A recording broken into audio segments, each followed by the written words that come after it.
You an exclusive interview tonight as the search for Madalina Cojocari continues. This is a story that rocked this community when the little girl disappeared back in 2022. She was only 11 years old then. So Sunday marked 2 years to the day that Madalina's mother, Diana Cojocari, reported her missing to the school weeks after she was last seen getting off her school bus. Well, 2 days later, on December 17th, both her mother and stepfather were arrested and charged with failing to report her missing. Her stepfather, Christopher Palmer, remains on probation. Her mother went back to her home country of Moldova after being released from jail earlier this year.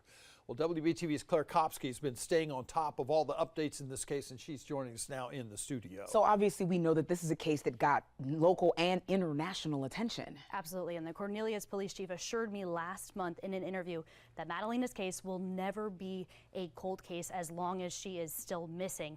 Now, many who knew her, though, are still worried about her well-being. I sat down in an exclusive interview with a woman whose granddaughter used to be Madalina's best friend, but she says that friendship had to change after an unexpected conversation with Madalina's mother, Diana. We are bringing you the newest details on the search for Madalina. The days ticking by and still no sign of the 11-year-old from Cornelius. I don't want her to get forgotten. Leanne Steffen remembers where she was when she got the call. Just that shock of, this can't be happening, this can't be real. And just screaming in my car. Her granddaughter's best friend, Madalina Cojocari, was missing. And I just thought, no, you're not talking about her.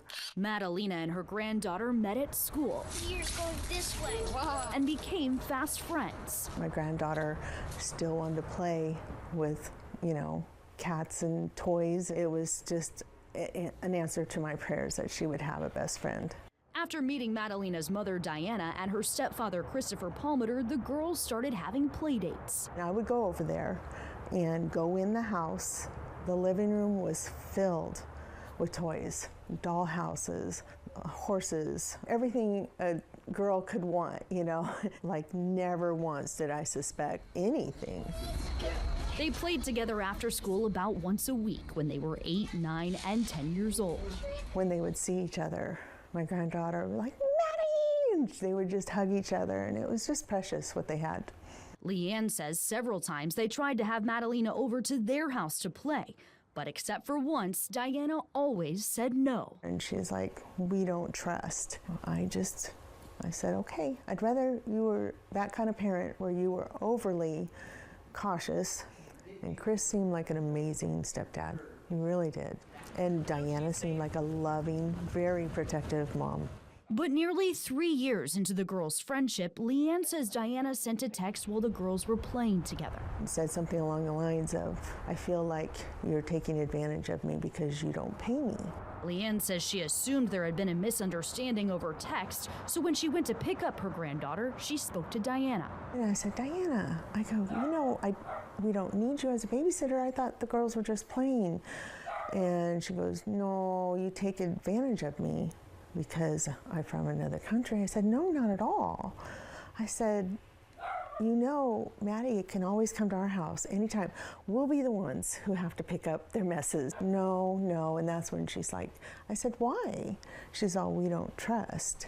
And that ripped my heart out. In the months that followed, Leanne says there were more difficult conversations with her granddaughter, but she no longer felt she could let her play at Madalina's house. I'm sorry. The reason why it's so emotional is because these two girls had each other. It was them against everybody else, What haunts Leanne to this day is the what if her granddaughter had been playing here at Madalina's house the day Madalina went missing. Sometimes I wonder, would both girls be gone? God, I hope not. So many hearts are going out and praying and hoping for her safe return.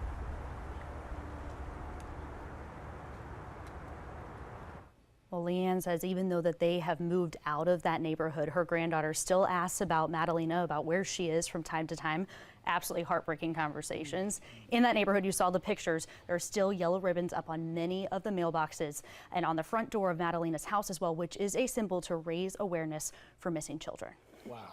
And so the search for Madalina continues every day out there. The case is ongoing.